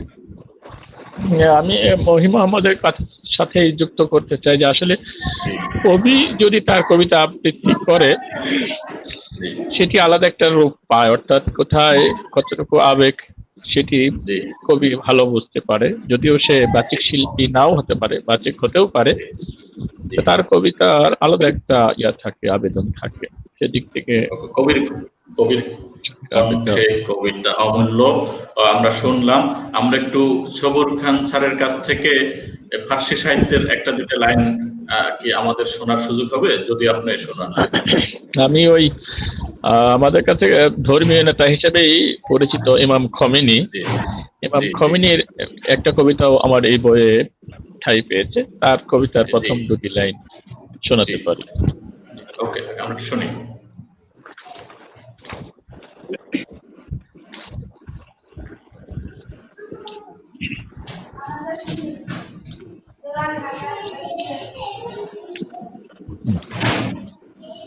কবিতার শিরোনাম হচ্ছে চাশমে বিমার, রুগ্ন চোখ। मन में खाले लाबते এই দোস্ত গ্রেফতার শুদাম, চাশমে বিমারে থোড়া দিদাম ও বিমার শুদাম, ফারেগ আজ খোদ শুদাম ও কোসে আনাল হক বেজাদাম, হামসু মনসুর খরিদারে সারেদার শুদাম। এই চারটা লাইনে অনুবাদ করি কল্পনা করে। প্রিয়া তোমার ঠোঁটের পিলে বন্দী হয়েছি আমি, তোমার রুগ্ন চোখটা দেখে হয়েছি আমি বিমার, আত্মহারা হয়ে পিটিয়েছি ঢোল আনাল হক, মনসুরের মতো হয়েছি ফাঁসি কাঠের খরিদ্দার। চমৎকার চমৎকার। ওকে, মহি মোহাম্মদ স্যার, আপনি তার ফার্সি আবৃত্তি সম্পর্কে মূল্যায়ন করুন। হ্যাঁ, চমৎকার। যদিও ফার্সিটা বুঝি নাই, কিন্তু অনুবাদটুকু তো বুঝতে পেরেছি, একদম লেগে গিয়েছে এখানে। আপনাকে ধন্যবাদ, স্পর্শ করেছে। সমীর আহমেদ তার ফার্সি আবৃত্তি সম্পর্কে আপনার মূল্যায়ন। আমরা যদিও বুঝতে পারি না, কিন্তু ভালো লাগে সেটা।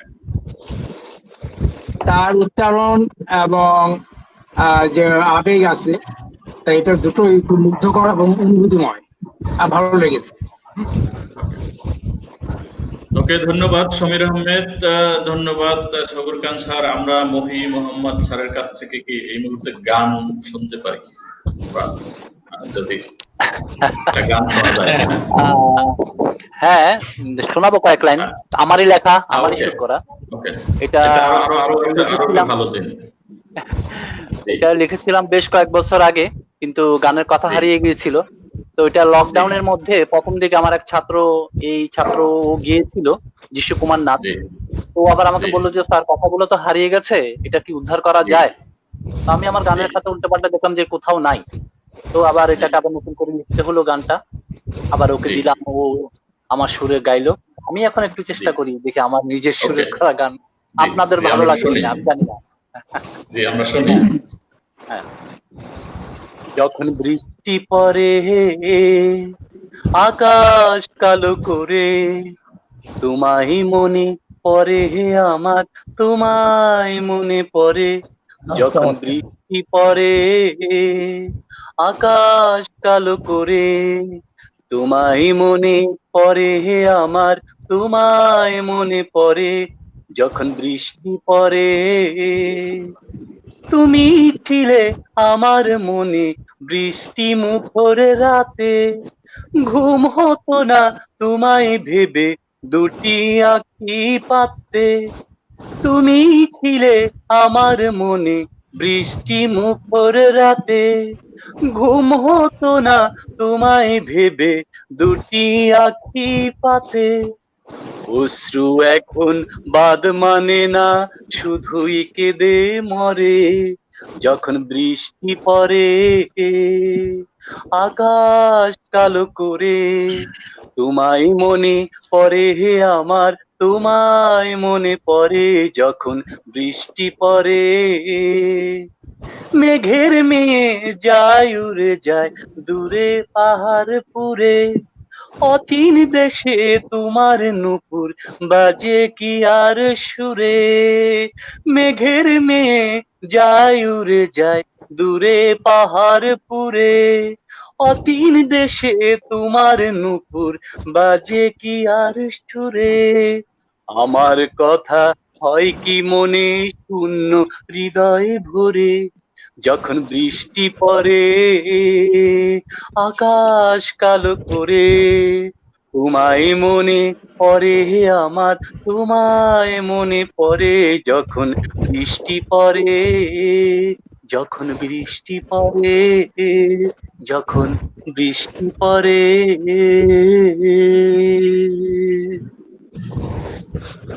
একই অঙ্গের অনেক রূপ মূল্যায়ন করবেন সবুর খান স্যার, একই অঙ্গের অনেক রূপ মহি মোহাম্মদ স্যারের মূল্যায়ন করবেন সবুর খান স্যার। অসাধারণ, অসাধারণ। এবং আপনাকে স্পেশালি থ্যাঙ্কস যে এরকম একজন গুণী মানুষের সাথে আমাকে পরিচয় করে দেওয়ার জন্য। মহির নাম আমি এই সময়ের কাছে শুনেছি, কিন্তু আমার অতটা পরিচয় ছিল না। এবং আজকে যে তার ভিতরে এতগুলো গুণ পেলাম, সত্যি এটি মনোমুগ্ধকর, গুণমুগ্ধকর। আমরা আশা করব যে তার এই গুণ আমরা সারা বাংলাদেশের সংস্কৃতি প্রেমী যারা আছে তারা এটি এনজয় করব। আমরা মনে হয় আজকের এই অনুষ্ঠানে আমরা তাকে না পেলে হয়তো আমরা এটা মিস করতাম। তিনি একই সাথে টেলিভিশনের এনলিস্টেড গীতিকার, টেলিভিশনে এনলিস্টেড গীতিকার তো অনেকেই আছে। মাহমুদুর রহমান নিজেই টেলিভিশনে শিল্পী, কণ্ঠশিল্পী। হলেই তো হবে না, সেটি কতটুকু মান সম্পন্ন, তার কথা, সুর, তাল, লয়, উচ্চারণ সব মিলিয়ে সেটি আসলেই শিল্প হলো কিনা সেটি হলো বড় কথা। যেটি মহির সবগুলো সৃষ্টি আসলে শিল্পোত্তীর্ণ, এটি আসলে চমৎকার। আমরা একটু ভিন্ন ধরনের প্রসঙ্গে যাব, সাহিত্য রিলেটেড। সেটা হয়েছে আমরা সবুর খান স্যারের কাছে আপনার নেক্সট যে বই মেলা, এই বই মেলা নিয়ে আপনার কি ভাবনা? আপনার কোনো বই আসবে বা এরকম কি ভাবনা আছে আপনার? আসলে এখন তো ওই যে লিখতে হয় চাপে। হুমায়ুন স্যারকে একবার বলেছিলাম যে অনেকেই বলে যে আপনি চাপে করেই লেখেন, ছোট ছোট লেখা হয়, যে চাপেই তো সব হয়। পদার্থকে যত চাপ দিয়ে ক্ষুদ্র ক্ষুদ্র করা হয় তত তার শক্তি বাড়ে। চাপ থাকেই মেলা উপলক্ষে 4-5টা অর্ডার আছে। আমি কয়টা পারবো জানি না, একটা মোটামুটি রেডি করেছি, একটা কাজ চলছে গবেষণার, আর একটা রেফারেন্স বইয়েরও এটা শেষ করে ধরবো। আমার মৌলিক বই গত মেলায় বেরোচ্ছে, মেলায় বের হয় নাই, সেটিরও টার্গেট আছে, জানি না কয়টা হবে আর কি। ওইটা অনুবাদ, ফার্সি উপন্যাসের অনুবাদ, একটি বড় উপন্যাস অনুবাদ, রাজনৈতিক রোমান্টিক উপন্যাস। এটি 50-এর দশকে রেজা শাহ পাহলভীর সময়ে রাজনৈতিক প্রতিবাদী একজন শিল্পী ছিলেন, চিত্রশিল্পী কামালুল মুলক, তাকে কেন্দ্র করেই উপন্যাসের কাহিনীটা। ফার্সিতে নাম হচ্ছে চাষভায়াস, বাংলাতে হচ্ছে তার চোখগুলো। এটি করবে আপনার জিনিয়াস করবে। এটি ভোরের কাগজে সংখ্যা ছাপা হয়েছিল, তারপরে লেখা প্রকাশ করেছিল, অনেকদিন থেকে মার্কেটে নাই, সেটা আমি আরেকটু ফেয়ার করে জিনিয়াস করতে চাচ্ছি। ওকে, আমরা আশা করছি সেটা বইমেলা থেকে পাঠক সংগ্রহ করবে, আমরা সংগ্রহ করব। আমরা যাব সমীর আহমেদ স্যারের কাছে। সমীর আহমেদ স্যার, আপনার নেক্সট বইমেলা নিয়ে আপনার কি ভাবনা? কোনো বই আমরা পাবো কিনা, পাঠক পাবে কিনা? আমি দীর্ঘদিন যাবত একটা 2012 সাল থেকে বলা চলে আমি হাজংদের নিয়ে একটা কাজ করছি, একটা উপন্যাস। তাদের যে টঙ্ক আন্দোলন, সেই আন্দোলনের সাথে যুক্ত হয়েছিলেন মণি সিংহ। এই টঙ্ক আন্দোলনের একটা আদি ইতিহাস থেকে একটি উপন্যাস আমি লিখেছি, যেটা ডায়লগ আমি দেবো হাজং ভাষায়। ডায়লগ হাজং ভাষায় দেওয়ার কারণে একটু দেরি হয়ে গেছে। তো এবার আমি উপন্যাসটি প্রায় শেষ করে ফেলছি, প্রায় 300-350 পৃষ্ঠার একটি উপন্যাস। বইটির নাম থাকবে টঙ্ক। টঙ্ক হচ্ছে যে আপনার টঙ্ক হচ্ছে করারের খাজনা, বার্ষিক যে খাজনা দেওয়া হয় প্রকৃতপক্ষে, তার চেয়ে ওরা ধান একটু বেশি নিয়ে যেত আর কি। হাজংরা বলছে আমরা খাজনা দিব, কিন্তু আমরা টঙ্ক দিব না। এই নিয়ে দীর্ঘ আন্দোলন হয়, অনেক আন্দোলন, মানে প্রায় 100 বছর মতো আন্দোলন হয়। সেই আন্দোলন ভিত্তি করে আমি একটি উপন্যাস লিখেছি টঙ্ক। আশা করি এই সামনের বইমেলায় উপন্যাসটি আসতে পারে। আমি আর একটু যুক্ত করি, সমীর বরাবরই সিরিয়াস ধারার লেখাই লেখে, এবং সমীরের গত মেলায় একটা উপন্যাস এসেছে দাওয়াল হচ্ছে আপনার ওই যে ধান কাটা শ্রমিক যারা অন্য এলাকায় গিয়ে ধান কেটে পারিশ্রমিক হিসেবে ধান নিয়ে ফেরত আসে, তাদেরকে ফরিদপুর বরিশাল অঞ্চলে দাওয়াল বলে। এটি 48 বঙ্গবন্ধুর অসমাপ্ত আত্মজীবনীতে দাওয়াল সম্পর্কে একটা চ্যাপ্টার আছে, বঙ্গবন্ধু বলেছেন। এই ইতিহাসটা আমাদের একেবারেই অবহেলিত ছিল এবং মাটি চাপা পড়েছিল। সমীর সেটিকে তুলে এনেছে। সেই কর্ডন প্রথা হয় 47-এর পরেই, তখন যে এই দাওয়ালদের যে কষ্ট দুঃখ, এবং সেখানে বঙ্গবন্ধু, এটি বোধহয় স্বাধীনতার পরে, পাকিস্তানের স্বাধীনতার পরে 47 পরবর্তীতে বঙ্গবন্ধুর প্রথম জন আন্দোলনের সাথে সম্পৃক্তি, দাওয়ালদের পক্ষ নিয়ে তিনি আন্দোলন করেন। সেই ইতিহাসটা সমীর তার দাওয়াল উপন্যাসে তুলে এনেছে। এই উপন্যাসটা আসলে আলোচনার দাবি রাখে। এটি অত্যন্ত চমৎকার একটি উপন্যাস এবং একেবারেই হারিয়ে যাওয়া ইতিহাসকে খনন করে তুলে আনা, পাঠকের কাছে নিয়ে আসছেন। এটা গুরুত্বপূর্ণ বিষয়, হারিয়ে যাওয়া একটা গুরুত্বপূর্ণ বিষয় তিনি পাঠকের কাছে নিয়ে আসছেন। আমরা আশা করি এটা পাঠকের কাছে চলে আসবে এবং ব্যাপকভাবে আলোচিত বা মানুষের দৃষ্টিতে এটা আসবে। আমরা একটু মহি মোহাম্মদের কাছে যাব। আপনার নেক্সট বই মেলা নিয়ে কি ভাবনা? আপনার কোনো বই কি আমরা পাচ্ছি, পাঠক পাচ্ছে? আমার একটি গল্প গ্রন্থ বৈকুণ্ঠপুর, এটা প্রকাশিত হতে পারে। আর ময়নাদ্বীপ উপন্যাসটা আমি আবারও এটাকে পুনর্লিখন করেছি। এটা নাম পরিবর্তন হবে এবং কপিলা নামে এটা প্রকাশ হওয়ার অপেক্ষায় থাকবে আর কি, এটা বের হবে। এই দুইটা বই আমার আগামী বই মেলায় হয়ে আছে। আসবে আমরা আশা করতেছি। আমরা একটু প্রায় শেষের দিকে আসছি। আমরা একটু এখন কথা শুনবো স্মরণকালের, আমরা যে ভয়াবহতম যে দুর্যোগ মহামারী যে করোনা সম্পর্কে আমরা আতঙ্কিত, প্রত্যেকটা মানুষ এবং বিশ্বব্যাপী সবাই আতঙ্কিত। এই বিষয়ে আমরা একটু কথা শুনবো সবুর খান স্যারের কাছে। মানুষ কিভাবে সচেতন থাকার জন্য আপনার কি পরামর্শ, অথবা এই দুর্যোগ থেকে আমরা কিভাবে পরিত্রাণ পেতে পারি, আপনার মতামত? আসলে মানুষ তো একটা বিচিত্র জাতি এবং হিউম্যান সাইকোলজি আরো বিচিত্র। আমার তো মাঝে মাঝে সন্দেহ হয় যে হিউম্যান সাইকোলজি আমরা তো রিড করতে পারি না, স্বয়ং স্রষ্টা নিজে রিড করতে পারেন কিনা তাও আমার কাছে মাঝে মাঝে সন্দেহ হয়।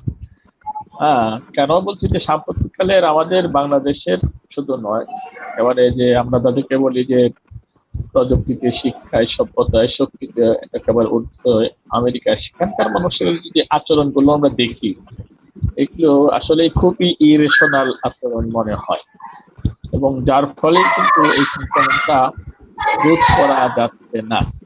যেসব দেশের মানুষগুলোকে রেশনাল ভাবে কন্ট্রোল করা গিয়েছে সরকারি ভাবে, তারা কিন্তু সেই সংক্রমণ অনেকটাই নিয়ন্ত্রণে রেখেছে। কাছের দেশ নেপাল, কাছের দেশ ব্যাংকক, এগুলো কিন্তু তারা নিয়ন্ত্রণ করতে পেরেছে। আমার মনে হয় যে আমরা হয়তো পারতাম, সরকার চেষ্টা করেছিল, কিন্তু আমার মনে হয় যে আমি মরবো না, অন্যজন মারা যাবে, আমি সংক্রমিত হব না, অন্যজন সংক্রমিত হবে, এই ধরনের একটা বোধ থেকে এই মানুষগুলো নিজেই সচেতন হচ্ছে না। 500 টাকার ভাড়া 3000 টাকা দিয়ে গাদাগাদি করে বাড়ি যাচ্ছে বাবা মার সাথে একদিন একটু ভালো খাবে বলে, আবার 3000 টাকা ভাড়া দিয়ে গাদাগাদি করে আসছে, কিন্তু এই সংক্রমণ তিনিও হচ্ছেন, আর যাদের কাছে কাছে যাচ্ছেন, যাদের সাথে যাচ্ছেন, যাদের সাথে ফিরছেন, তাদের মধ্যে ছড়াচ্ছেন বা তাদের কাছ থেকে তিনি হচ্ছেন। এই বোধটা তার তৈরি হচ্ছে না। সে মনে করছে আমি হব না, বাকিরা হবে, আমি ছড়াবো না, বাকিরা ছড়াবে। এটা আমার অবজারভেশন। এভাবেই কিন্তু সংক্রমণ গুলো বাড়ছে। আজকে আমরা দেখছি যে 28 জন, আগামীকাল 30-35 জন হলে এটি বিস্মিত হওয়ার কিছু নাই।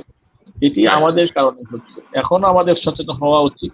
এখন অন্তত আমার নিজের এই বোধটা হওয়া উচিত যে আমার হতে পারে, আমি সংক্রমিত হতে পারি, সংক্রমিত করতে পারি, সুতরাং আমাকে সতর্ক থাকতে হবে। এই বোধটা যতক্ষণ পর্যন্ত আমাদের প্রত্যেকের ইন্ডিভিজুয়ালি তৈরি না হবে, ততক্ষণ পর্যন্ত করোনা বাংলাদেশে নিয়ন্ত্রণ করা সম্ভব। সমীর সবুর খান স্যার, আপনি থাকেন আমাদের সাথে। আমরা একটু সমীর আহমেদ স্যার থেকে শুনবো, স্মরণকালের যে ভয়াবহতম দুর্যোগ আমরা অতিক্রম করছি এবং আক্রান্ত হচ্ছে, এই বিষয়ে আপনার পরামর্শ কি? মানুষ কিভাবে ভালো থাকতে পারে? একটি ভাইরাস, অদৃশ্য ভাইরাস, একটি অদৃশ্য শত্রু, যে শত্রু আমাদের সব কিছুকে বিচ্ছিন্ন করে দিয়েছে। আমাদের জনজীবন, আমাদের মানুষের সাথে মানবিক সম্পর্ক, বন্ধন, সবকিছু আমাদের ঘরের মধ্যে আমরা বন্দী হয়ে আছি। আমরা কোথাও যেতে পারছি না, কাউকে আমরা আপনার ভয়েসটা খুব স্পষ্ট শুনতে পাচ্ছি না, কিছুটা ডিস্টার্ব হচ্ছে মনে হয়। হ্যাঁ, এই যে একটা বন্দি দশা, তা আমার মনে হয় এই সময়ে আপনি যে একটি আয়োজন করেছেন, যেখানে আমরা সবাই একটা বিচ্ছিন্ন দ্বীপের মতো আছি, যেখানে একে অপরের সাথে আমাদের সংযোগ নাই, টেলিফোন ছাড়া বা মোবাইল ছাড়া আমরা কথা বলতে পারি না। এই মুহূর্তে আপনি যে আয়োজন করেছেন, আপনাকে অসংখ্য ধন্যবাদ জানাই। এই সংক্রমণ থেকে আসলে বাঁচার আমাদের একটি উপায়, সেটা হচ্ছে নিজেকে সচেতন করা এবং অন্যকে সচেতন করা, এবং সবসময় মানে ঘরে থাকা। যতদিন এই ভাইরাস দূর না হবে, যতদিন এই ভাইরাসের প্রতিষেধক আবিষ্কার না হবে, ততদিন আমাদের মনে হয় যে এইভাবেই এই ভাইরাসের সাথে অভ্যস্ত হয়ে আমাদের কাটাতে হবে। এছাড়া বিকল্প কোনো পথ আমাদের আর জানা নেই। তা আমরা বাঙালি যে অসচেতন জাতি, আমরা দেখি যে রাস্তায় গেলে এইভাবে মানুষ উপচে পড়ে একজন উপরে আরেকজন, এবং কোনো মানি নাই, টেক কেয়ার নাই। এটা আমাদেরকে এই যে দিনে দিনে ভাইরাসের যে সংক্রমণ বাড়ছে, আমাদের মানুষ যে এতভাবে সংক্রমিত হচ্ছে, এতে মানে আমরা মনে হয় যে কোনো তাড়াতাড়ি পরিত্রাণ পাবো না। আমাদের যদি এখানে বাঁচতে চাই, তাহলে আমাদের সবাইকে নিজেদের রক্ষার জন্য, সমাজকে রক্ষার জন্য এবং দেশকে রক্ষার জন্য সবাইকে সচেতন হতে হবে, এবং যে স্বাস্থ্যবিধি মেনে চলতে হবে, এবং সবাইকে ঘরে থাকতে হবে। ওকে, ধন্যবাদ সমীর আহমেদ স্যার, আপনি থাকুন আমাদের সাথে লাইনে। মহি মোহাম্মদ স্যার, করোনা সম্পর্কে মানুষ বাঁচার জন্য আপনার কি মতামত, পরামর্শ মানুষের জন্য? আমরা অতিক্রম করছি ভয়াবহ দুর্যোগ। ইতিহাস সাক্ষী দেয় যে আগে যে সব ভাইরাস গুলো এসেছিল, সেটা 2-1টি দেশে মহামারী ঘটিয়েছিল, কিন্তু এই করোনা ভাইরাস কিন্তু পৃথিবীর আমার মনে হয় প্রত্যেকটা দেশেই মানে কম বেশি হানা দিয়েছে, একযোগে প্রাণহানি ঘটিয়ে চলেছে। কিন্তু আমরা বাঙালিরা এই যে সবুর খান স্যার যেটা বললেন, সমীর আহমেদ যেটা বললেন, যে আমরা বাঙালিদের সচেতনতা এত কম, বলার মতোই অপেক্ষা রাখে না। আমরা শুরুর দিকে আমরা দেখছিলাম যে ইতালি ফেরত কিছু নাগরিককে যখন কোয়ারেন্টাইন নিয়ে যেতে চেয়েছিল, তাদের কি মানে অশ্লীল ব্যবহার ছিল, মানে গালাগালি দিচ্ছিল, কি অদ্ভুত একটা ব্যাপার স্যাপার। আমরা যদি আমরা টেলিভিশন দেখেছিলাম, তো আমরা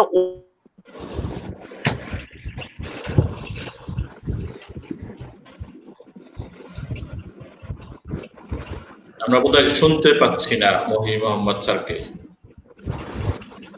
আক্রান্ত ব্যাপারটা আরো কম ঘটতো। তো আমরা এখন যে অবস্থায় আছি, যেমন আজকেও 28 জন, তো কালকেও হয়তো বাড়বে, এরপরে আরো বাড়বে, কারণ আগামীকাল থেকে হয়তো খুলে দেওয়া হচ্ছে, গণপরিবহন খুলে দেওয়া হচ্ছে, অফিস আদালত খোলা হচ্ছে। তো এখন ব্যক্তি সচেতনতা যদি বৃদ্ধি না পায়, আমরা বাজার হাটে আমি যখন যাই দেখি একজনের পর একজন পড়ে যাচ্ছে, মানে কোন রকমের মানে সচেতনতা নাই, কে আগে কাগে নিবে, কিভাবে ইয়ে করবে, মানে গায়ের সাথে ধাক্কাধাক্কি করে অদ্ভুত একটা প্রতিযোগিতা। এখন বুঝতে হবে যে মহামারীটা এটা মানে কাছে যাওয়ার বিষয় না। এই যে আমরা বিচ্ছিন্ন ভাবে আজকে এই যে আলাপ আলোচনা করছি, কোথাও যেতে পারছি না, সমীর ভাই যেটা উল্লেখ করেছেন, আজকে এই যে কঠিন পরিস্থিতি, এই পরিস্থিতি বুঝে নিয়ে যদি আমরা আমাদের প্রয়োজন অনুসারে বের হই এবং সতর্ক থাকি, তাহলে আমার মনে হয় এই মহামারী যতটুকু পারা যায় প্রাদুর্ভাব এটাকে আটকানো সম্ভব হবে। আর যদি ব্যক্তি সচেতনতা যদি আমরা না উপলব্ধি করতে পারি, না বাড়াতে পারি, তাহলে এর প্রাদুর্ভাব আরো বাড়বে এবং অনেক অনেক প্রাণহানি ঘটাবে আমাদের বাংলাদেশে। তো আমরা এইটুকু চাই যে সবার বোধোদয় হোক, সবার সচেতনতা বৃদ্ধি পাক এবং আমাদের দেশ থেকে করোনা বিদায় হোক। আমরা এই ধরনের বদ্ধ পরিবেশ, এই ধরনের বন্দি জীবন আমরা চাই না, কেউ চাই না। সবার জীবন উন্নতি হোক, সবার জীবন আগের মতো হাসি খুশি, সবাই আসুক, পৃথিবী আবার সুন্দর হয়ে উঠুক, এই কামনা করছি। অবশ্যই সচেতনতা আসুক। ধন্যবাদ মহি মোহাম্মদ স্যার, আপনি থাকুন আমাদের সাথে। আমরা একদম শেষের দিকে চলে আসি, আমরা যাব সমীর আহমেদ স্যারের কাছে। স্যার, আপনার সর্বশেষ বক্তব্য, এই বক্তব্যের মাধ্যমে আপনার লাইভের এই বক্তব্য শেষ হবে, আপনার বক্তব্য শেষ হবে, আমরা পর্যায়ক্রমে বাকি সবার বক্তব্য শেষ করবো। আপনার সর্বশেষ বক্তব্য সমীর আহমেদ স্যার। হ্যাঁ, আমরা একটি ক্রান্তিকে আলোচনা করছি। এই সময় আমাদের শিল্প সাহিত্য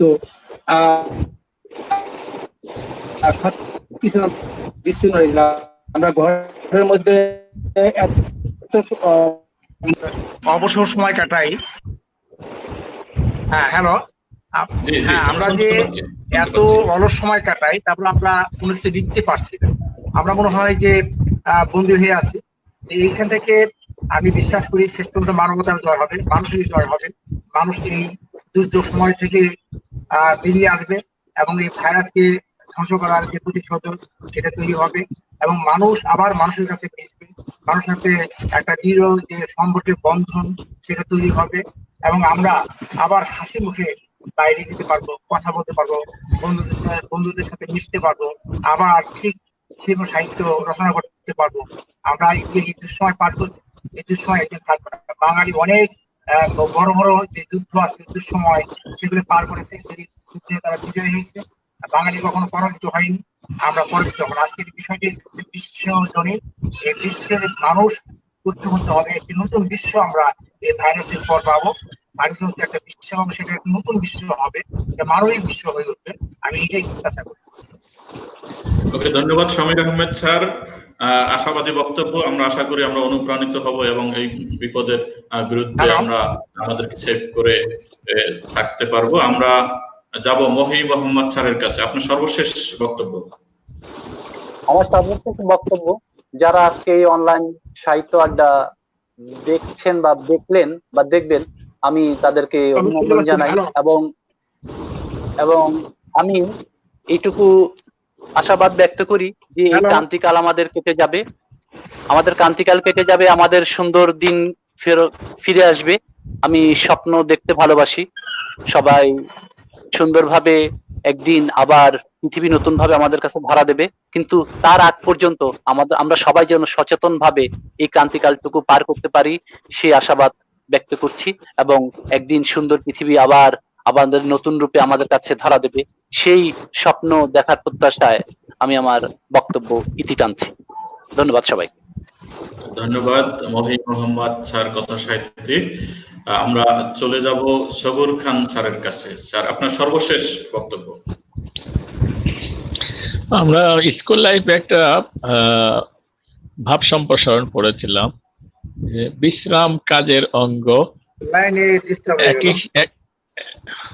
শোনা যাচ্ছে? হ্যাঁ হ্যাঁ শোনা যাচ্ছে। জি শোনা যাচ্ছে, জি শোনা যাচ্ছে। আমরা স্কুল লাইফে কি ভাব শোনা যাচ্ছে? হ্যাঁ শোনা যাচ্ছে, আমার এখান থেকে শোনা যাচ্ছে, যেহেতু সব জায়গায় শোনা যাওয়ার কথা শোনা যাচ্ছে।